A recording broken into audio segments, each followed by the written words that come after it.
আয়ো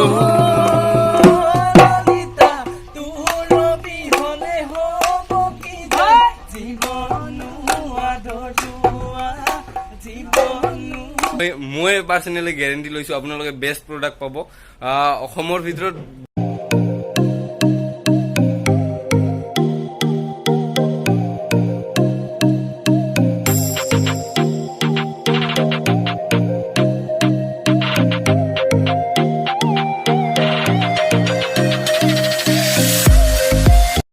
নমস্কাৰ আৰু স্বাগতম জনাইছো নতুন এটা ভিডিঅ'ৰ মাজলৈ। আৰু যিহেতু ফাগুন মাহ আৰু বহাগ আহিবলৈ বেছি দিন নাই, সেয়েহে নামনি অসমত বিহুৰ প্ৰস্তুতি আৰম্ভ হৈ গৈছে আৰু সেই বিহুৰ প্ৰস্তুতি ক'ত কেনেকে চলি আছে তাক দেখুৱাবলৈ আজি আপোনালোকক সেই প্ৰস্তুতিকে দেখুৱাবলৈ চেষ্টা কৰিম। বিহুৰ প্ৰস্তুতি পিছত দেখুৱাম আৰু এতিয়া আপোনালোকক দেখুৱাম এটা বস্তু। মোৰ বন্ধু কুলদীপ, আৰু কুলদীপে এই বস্তুটো মোৰ কাৰণে স্পেচিয়েল মোৰ কাৰণে বনাই দিছে। যদি আপোনালোক নীতিশদাৰ ভিউৱাৰ হয় তেতিয়াহ'লে আপোনালোকে ইতিমধ্যে দেখিবলৈ পাইছে এয়া জেপিছ লাইফ আৰু এয়া ইউটিউবৰ লোগো। তো এইখিনি কুলদীপে ফেব্ৰিক এৰি নিজৰ হাতেৰে বনাই দিছে। ইউটিউবৰ লোগো লগতে জেপিছ লাইফ মোৰ চেনেলটোৰ নাম, আৰু লগতে ইয়াত মোৰ টেগলাইন দিছ ইজ জেপিছ লাইফ এক্সপ্ল'ৰ জেপিছ ভিউ। সম্পূৰ্ণ কুলদীপে নিজৰ হাতেৰে বনাইছে।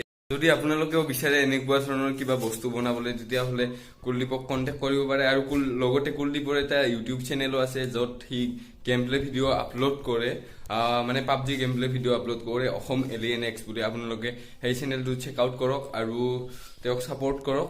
আৰু লগতে মই তেখেতৰ ইনষ্টাগ্ৰাম আইডিটো ইয়াত দি দিছোঁ, তো আপোনালোকে তেওঁক কণ্টেক্ট কৰি কেনে বনাই ল'ব পাৰে নিজৰ আপোনালোকক যেনে ধৰণৰ সামগ্ৰী লাগে তেনেকুৱা ধৰণৰ আপোনালোকে বনাই ল'ব পাৰে। বহি ললো গাড়ীত আৰু হিৰকাক ৰখি বহুত টাইম ৰখিলো। হিৰকা লেট আৰু বছ ড্ৰাইভিং কৰি আছে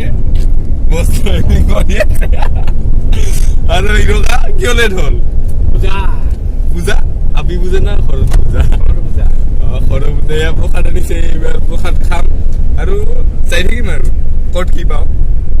তো আহি পালো মানিকপুৰ আৰু ইয়াত ৰখি আছে ৰাতুল। মানে ৰাতুল আমাক ৰখি ৰখি বৰ হৈ কিনে কলেজৰ ভিতৰত দিছে। এতিয়া কলেজৰ ভিতৰৰ পৰা আহি আছে ৰাতুল, ৰাতুলকে ৰখি আছো, তেইলাক ৰখি আছো, ৰাতুল তেইলা এয়া আহি আছে ৰাতুল। কি আছে কেইটাৰ পৰা ক'ত কি হ'ল?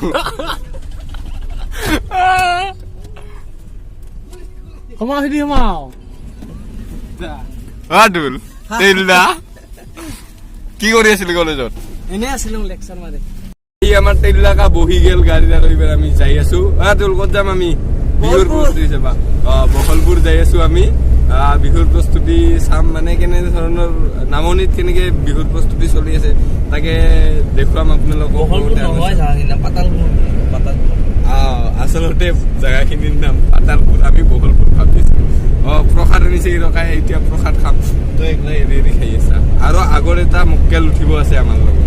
তো আহি পিছে আমাৰ এক্টৰ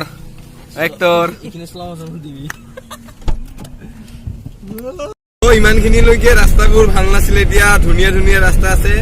ৰাস্তাৰ চিনাৰীবোৰ উপভোগ কৰক।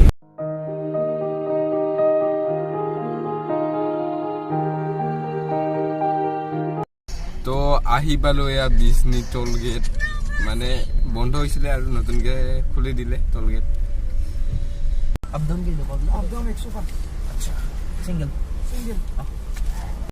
তো টোল দল বছ কেইদিন দিলি টোল আৰম্ভ হোৱাৰ পৰা? এইবাৰ 2 দিন দিলো। 2 দিন কিমানকে টোল লয়?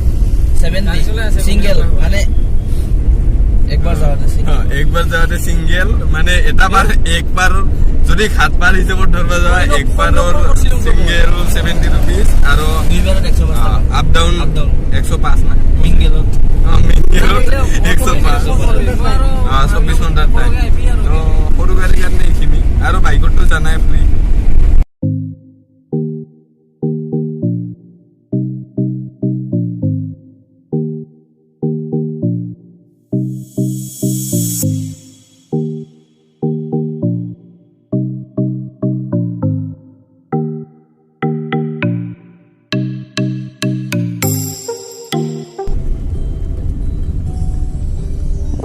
সাৱধান সোণালী বান্দৰ আছে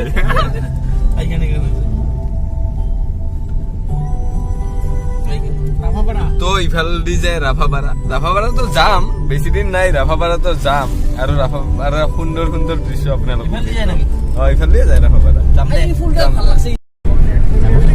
তো এয়া হ'ল কাকৈজানা ঐতিহাসিক শিৱ মন্দিৰ যদি আপোনালোকে এই মন্দিৰৰ ভিডিঅ'টো চোৱা নাই তেতিয়াহ'লে ডেছক্ৰিপশ্যনত লিংকটো আছে আপোনালোকে চাই ল'ব ভিডিঅ'টো তো আহি পালো তুলুঙীয়া চক এয়া কুলদীপ এইজনে কুলদীপ যিজনে মোৰ জেকেটত সেই কামটো কৰিছে যদি আপোনালোকেও বিচাৰে তেতিয়াহ'লে আপোনালোকেও সেই কামটো ল'ব পাৰে আৰু ভাল এটা গেমাৰ মানে ভাল এটা পাবজি প্লেয়াৰ তো চেনেলটো ছাবস্ক্ৰাইব কৰি ল'ব মোৰো নামটোতো কওঁ Assam alien x Assam alien x চেনেলটো চেক আউট কৰিব আৰু ছাবস্ক্ৰাইব কৰিব এতিয়া তুলঙীত আহি পাইছোঁ ভোক লাগিছে তো বাইদেউৰ দোকান আছে বাইদেউৰ দোকানত কিবা খাম তো এয়া পৰচা লৈছোঁ আৰু ইয়াত যেতিয়া অভয়পুৰী চাইড আহোঁ তেতিয়া পৰচা খাওঁ আৰু এই দোকানখন দেখাই দিছিলে আমাৰ বছে আৰু ৰাতুল কিবা কবি পৰচা খান নাই দে পাছত কম তাহলে তো খাই ললো পেট ভৰি গ'ল আৰু এতিয়া যাম বহলপুৰৰ দিশত আৰু গোটেই মাহে গাড়ী উঠছেই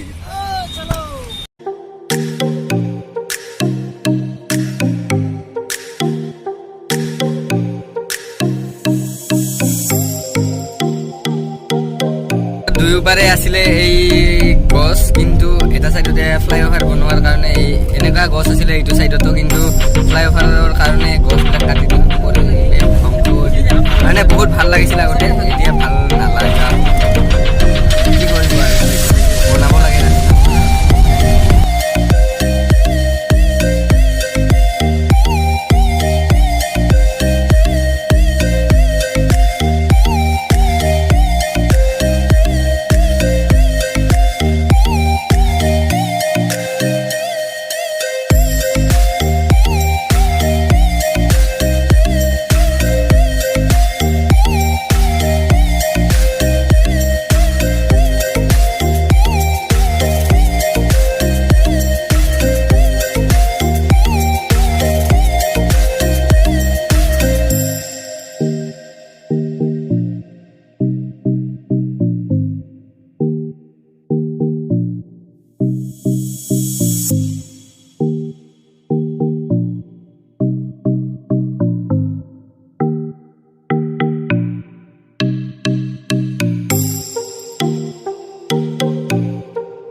যিখিনি ঠাই পাৰ হৈ আহিলো এই ঠাইখিনি যেতিয়াৰ পৰা এইটো চাইডত আহিছো মানে ধুবুৰী লাইনত আহিছো তেতিয়াৰ পৰা বহুত পচন্দ হৈছিলে আৰু এতিয়া দিয়কচোন ট্ৰেইন লাইনৰ কাম কৰি আছে তাৰ কাৰণে বহুত গছ চছ কাটি দিলে পৰিৱেশটো অলপ ধ্বংস হৈছে ভাল নলগা হৈছে এতিয়া তথাপিতো বহুতখিনি ভাল লাগে তো এইফালে হৈ আছে বৈতামাৰী ষ্টেচন তো আহি পালো বহলপুৰ আৰু এয়া পিছপিনে আছে দোকানখন তো এয়াই হ'ল দোকানৰ পোষ্টাৰখন বাদ্য ভাণ্ডাৰ আৰু এইপিনে আছে দোকানখন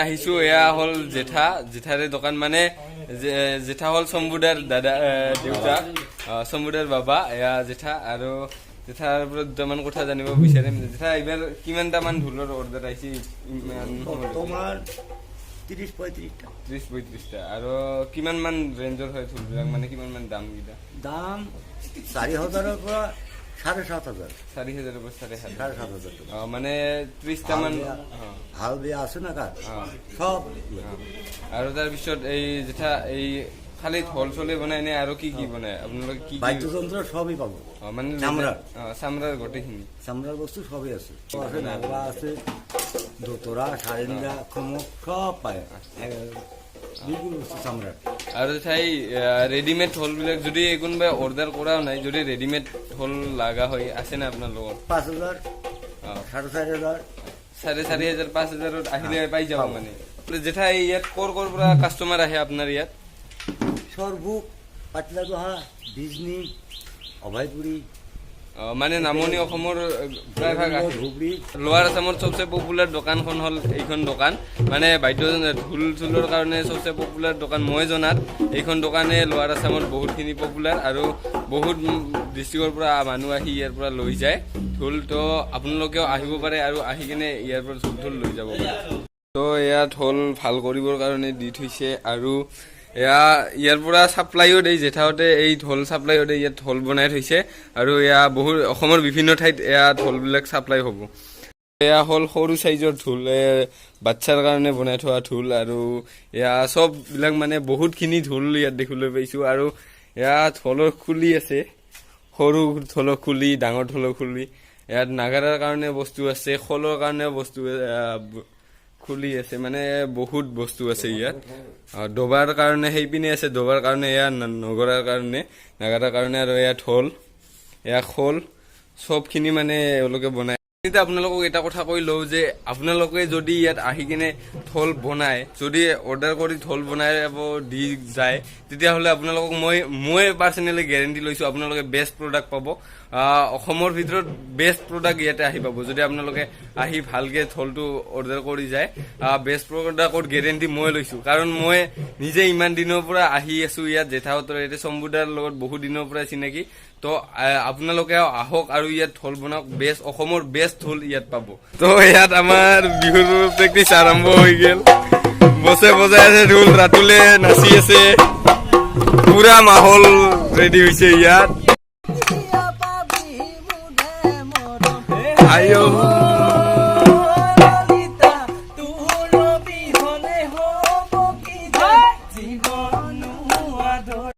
তো আছো আমি ইয়াত জমনি কৰি আৰু জমনি চলি থাকিব তো ভিডিঅ'টো ইমান দীঘলীয়া নকৰোঁ আৰু ঘৰত যোৱা ৰাস্তাটো চেম তো দেখাই লাভ নাই যদি কিবা ইণ্টাৰেষ্টিং পাওঁ তেতিয়াহ'লে ভিডিঅ'টোত সংলগ্ন কৰি দিম আৰু যদি ইণ্টাৰেষ্টিং নাপাওঁ তেতিয়াহ'লে ভিডিঅ'টো ইমানতে সামৰণি পৰিব তো ধন্যবাদ ভিডিঅ'টো চোৱাৰ কাৰণে আগলৈকে এনেকুৱা ভিডিঅ' চোৱাৰ বাবে মোৰ চেনেলটোৰ সৈতে সংযোগ হৈ থাকক আৰু যদি ভিডিঅ'টো ভাল পালে তেতিয়াহ'লে লাইক কৰক কমেণ্ট কৰক আৰু বন্ধুবৰ্গৰ লগত সকলোৰে লগত বিহুবলীয়া ৰাইজৰ লগত এই ভিডিঅ'টো শ্বেয়াৰ কৰক ধন্যবাদ জয় আই অসম